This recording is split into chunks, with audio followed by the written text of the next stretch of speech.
about her membership of the club.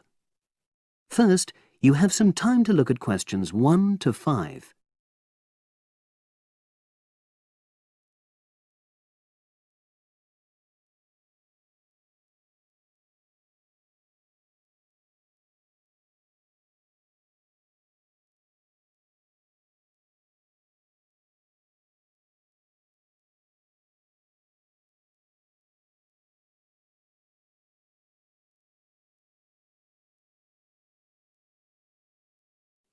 Now we shall begin.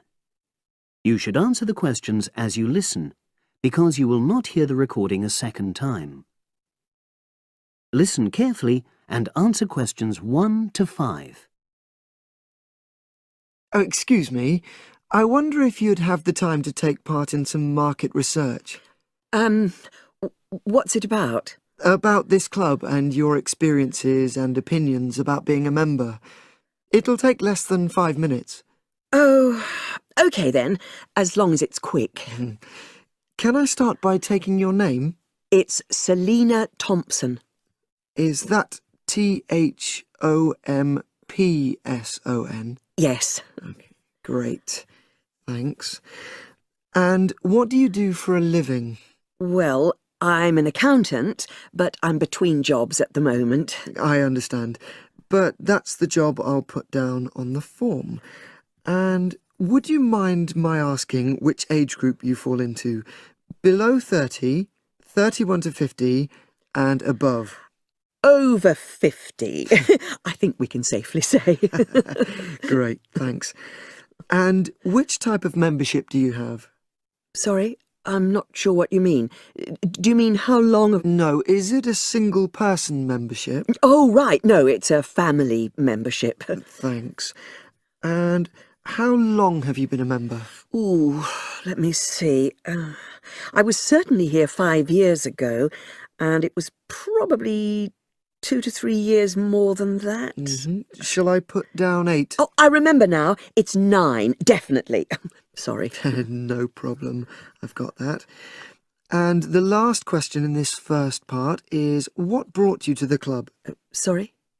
How did you find out about the club? Did you see any ads? Well, I did actually, but I have to say I wasn't really attracted to the club because of that. It was through word of mouth. So you were recommended by a friend? Actually, my doctor. I'd been suffering from high blood pressure, and he said the club was very supportive of people with that condition, so I signed up. Great, thanks. Before you hear the rest of the conversation, you have some time to look at questions 6 to 10.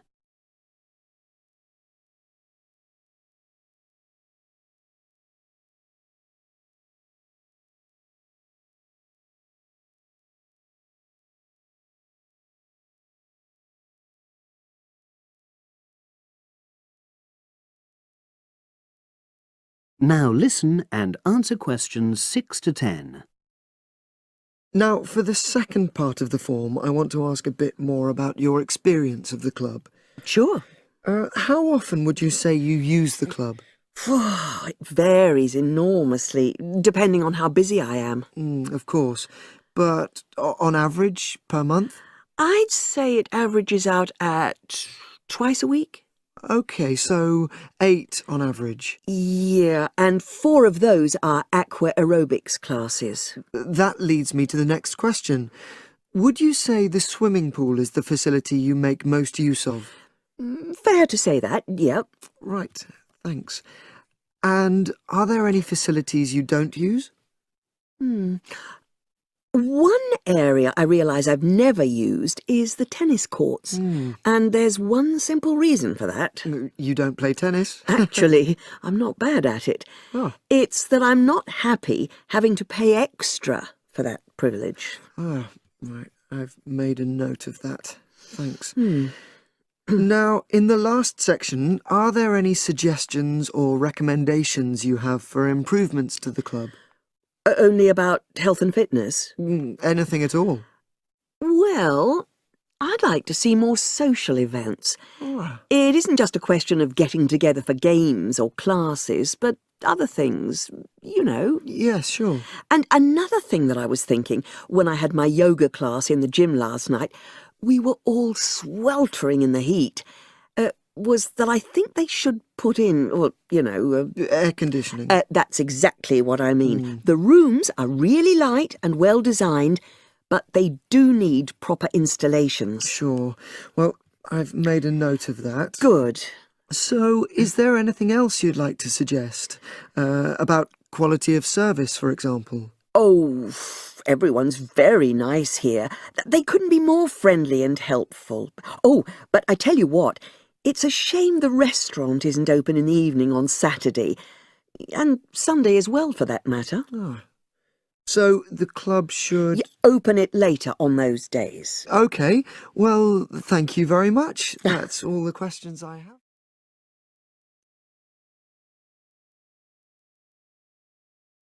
That is the end of part 1. You now have half a minute to check your answers.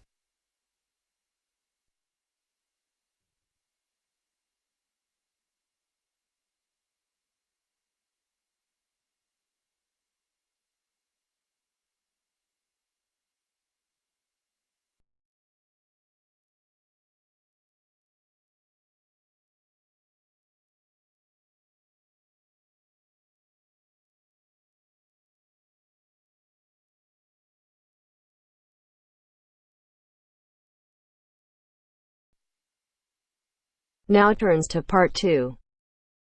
Part 2. You will hear a conversation between an Ielts candidate and an Ielts administrator. First, you have some time to look at questions 11 to 15.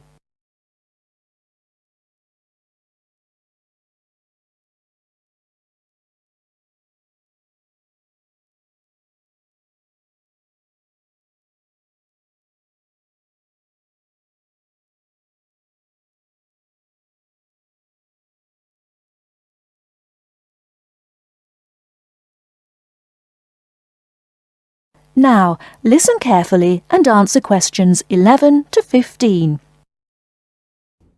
Good afternoon. I'm applying for a master's program at the University of Exeter in the UK. I'm planning to register for the Ielts exam at your centre next month. I have some questions I'd like to ask you before I register, if that's okay. Certainly. Would you be taking the academic module? I think so, but I'll have to contact the university just to make sure.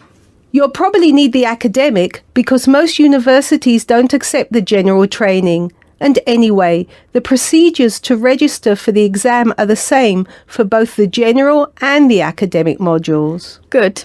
My first question is whether I sit all parts of the exam on the same day. I don't live here, you see, and for me it would be more convenient to do all the papers on the same day. Unfortunately, the speaking part is scheduled for Thursdays, and reading, writing and listening tests take place on Saturdays. We can't change the days, I'm afraid. That's a pity. Well, never mind. What sort of documents do I need to bring in order to register?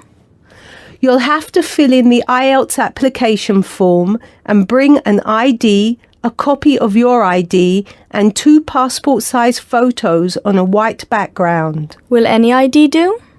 We only accept original passports and national IDs. That's good to know.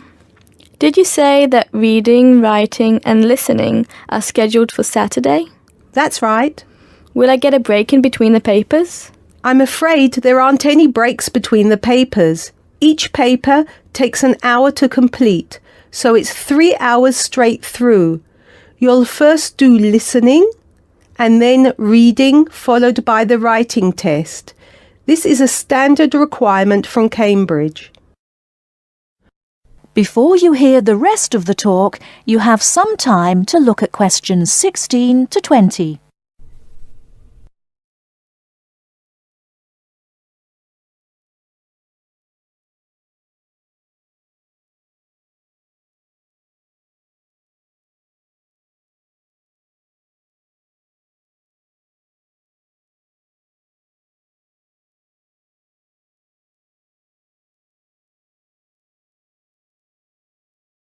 Now listen and answer questions 16 to 20. Okay, and how soon after the test can I pick up my results? It takes 13 calendar days for the results to be processed. Can you let me know how much it is and the form of payment? The examination fee is $200. You can pay by credit or debit card. We also accept checks. We only accept cash as a form of payment in exceptional circumstances. And one last question. Can I mail you the application documents? Certainly. You can send all the documents by registered mail to our address, 47 Clover Place, New Rochelle, New York. Could you spell New Rochelle for me, please? Certainly. Newrochle.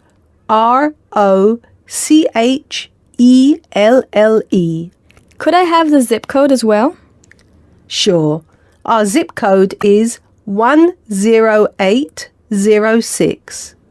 Thanks. You can also email us at inquiry@examsmail.com or phone us at 325-9082. I think that's all. Thank you very much for all the information. Bye. You're welcome. Goodbye. That is the end of part 2. You now have half a minute to check your answers.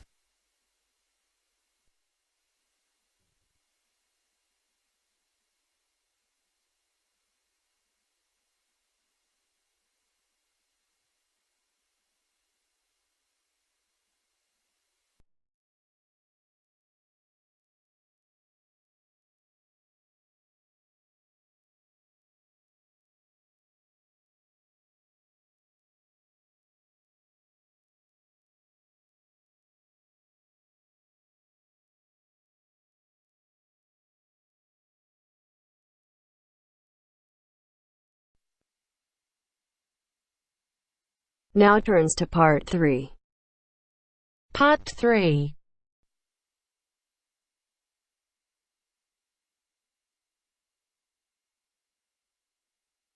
Now turns to part 3.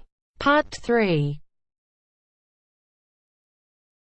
You will hear Peter Walsh being interviewed for a job. Listen and choose the correct answer for each question. First, you have some time to look at questions 21 to 25.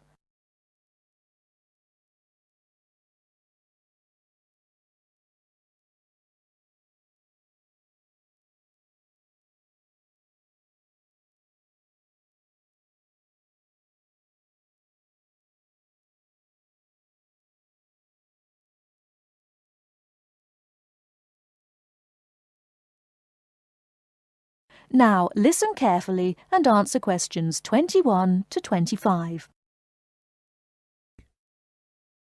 Joanne! Hi, you must be Rob. Nice to meet you. So, I hear you're planning to visit Australia. Yeah, and I really wanted to talk to you because I was thinking of spending some time in Darwin, and my sister told me you're from there. That's right. So, tell me about it. Well, where shall I start?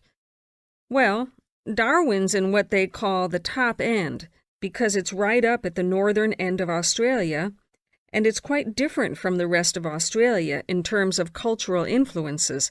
In fact, it's nearer to Jakarta in Indonesia than it is to Sydney, so you get a very strong Asian influence there. That means we get lots of tourists. People from other parts of Australia are attracted by this sort of international cosmopolitan image. And as well as that, we've got the same laid-back atmosphere you get all over Australia. Probably more so, if anything, because of the climate. But what a lot of the tourists don't realize until they get there is that the city's also got a very young population. The average age is just 29, and this makes the whole place very buzzy. Some people think that there might not be that much going on as far as art, music, dancing, and so on are concerned, because it's so remote. I mean, we don't really get things like theater and opera in the same way as cities down in the south, like Sydney, for example, because of the transport expenses. But in fact, what happens is that we just do it ourselves. Lots of people play music, classical as well as pop, and there are things like artist groups and writers groups and dance classes. Everyone does something. We don't just sit and watch other people. You said it's very international. Yeah, they say there are over 70 different nationalities in Darwin. For instance, there's been a Chinese population there for over 100 years. We've even got a Chinese temple. It was built way back in 1887, but when a very bad storm, a cyclone in fact, hit Darwin in the 1970s, it was almost completely destroyed. The only parts of the temple that survived were part of the altars and the stone lions, but after the storm, they reconstructed it using modern materials. It's still used as a religious center today, but it's open to tourists too, and it's definitely worth going to see it. Oh, and as far as getting around goes, you'll see the places that advertise bicycles for hire, but I wouldn't recommend it. A lot of the year, it's just so hot and humid. Some tourists think it'll be fine because there's not much in the way of hills and the traffic's quite light compared with some places, but believe me, you're better off with public transport. It's fine and not expensive. Or you can hire a car, but it's not really worth it. What's the swimming like? Well, there are some good beaches, but the trouble is that there's this nasty creature called the box jellyfish, and if it stings you, you're in bad trouble. So you have to be very careful most of the year, especially in the winter months. You can wear a lycra suit to cover your arms and legs, but I wouldn't like to risk it even so, personally. And there are the saltwater crocodiles, too. I mean, I don't want to put you off. There are protected swimming areas netted off where you'll be safe from jellyfish and crocs, or there are the public swimming pools. They're fine, of course. Before you hear the rest of the talk, you have some time to look at questions 26 to 30.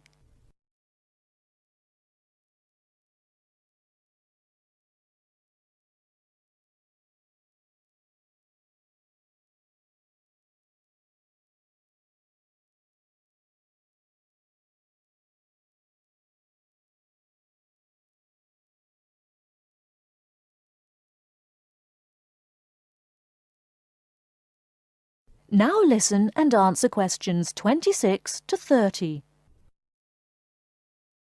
And answer the questions. Please sit down, Mr. Walsh. My name's Jane Swain, and I'm the personnel manager. Hello, how do you do? Now, this is just a short preliminary interview. I'd like to chat about your present job and what you've done up till now. Yes, of course. Well, could you tell me how long you've had your present position in Weston's? It is Weston's, isn't it? Yes, that's right. I am not sure. Let's see. I left university in 2005. Is that right? Yes, 2005. Then I was unemployed for about 3 months. And then I traveled round America for a few months. So, yes, it must be about 3 years now, in fact. Yes. And have you any particular reason for wanting to change jobs? I mean, why do you want to move? Well, I actually like my present job and still find it interesting and stimulating. The salary's okay, so it's nothing to do with money, though you can always do with more. I suppose the thing is that I'm really very ambitious and keen to get promoted, so that's the real reason. You say you like your job. Can you tell me what aspect you like most? Oh, my dear, that's difficult. There are so many things. The other people are great. There's a good cooperative atmosphere. I mean, among the staff, and compared to other companies, the conditions are great. I mean, the office itself and the working conditions. And then there's the fact that they give me lots of room for initiative and let me make decisions. You know, That's what I really like most about the job. Yes, well, we're looking for someone like that. You know, someone who isn't a clock watcher and who isn't too concerned about working fairly long hours. Oh, I don't mind that. I'm used to it. And what about your education? You went to Manchester University, didn't you? Yes. After leaving school, I started a diploma course in design, but I decided to give it up and did an arts degree at university instead. Good. And have you done any courses since?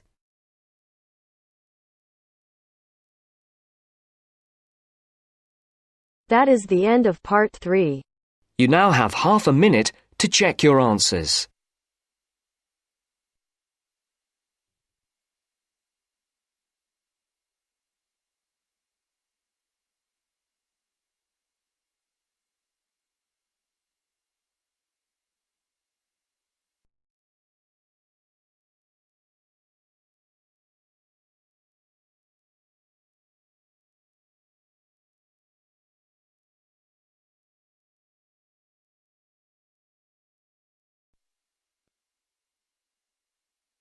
Now turns to part 4. Part 4. I've asked you here just to remind you about this Friday's field trip. First, you have some time to look at questions 31 to 40.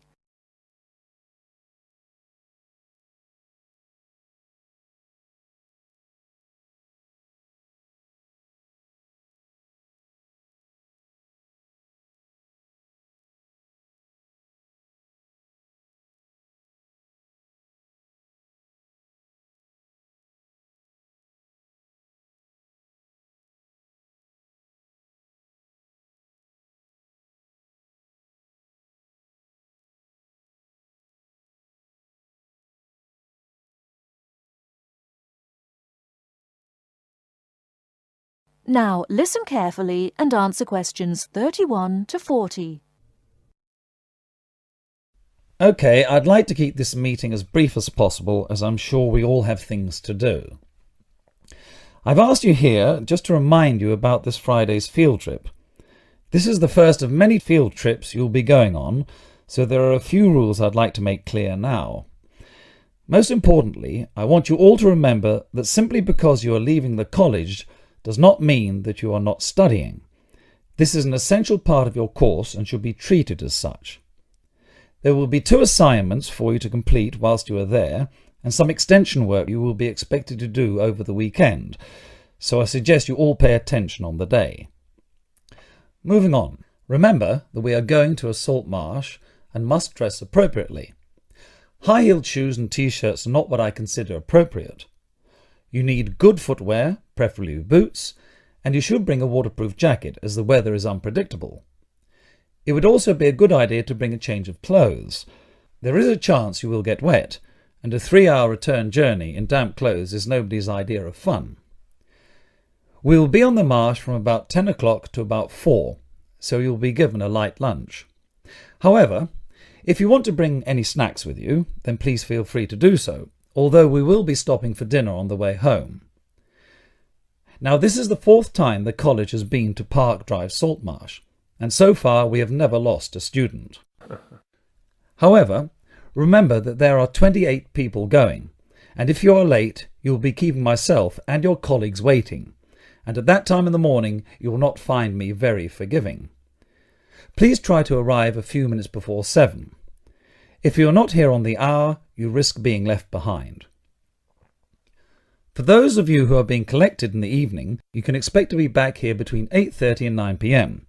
But do warn whoever may be coming for you that the traffic is unpredictable and it may well be later. Before you go, I'll hand out your assignment papers and briefly explain what you have to do. Now, on the first page, all you are required to do is identify the flora and fauna on the page and find an example in the salt marsh. As I told you on Monday, you will need a camera for this. I recommend one of those disposable cameras rather than something more valuable, as the marsh can get very dirty. Now on page 2, you'll be looking more at the bird life on the marsh. You should be able to see what you have to do for this assignment, but there will be plenty of time on the way there to ask any other questions. Well, we'll stop there and I'll see you all on Friday morning. Oh, before you go, just a word of caution. The plants are there to be seen and photographed only. Remember that this is a protected site and we will have to get permission for this trip. If there are any problems, we may not be allowed to go again, and you will be spoiling the opportunity for other students. Okay, if you have any questions, come and see me later today or tomorrow. That is the end of part 4. You now have half a minute to check your answers.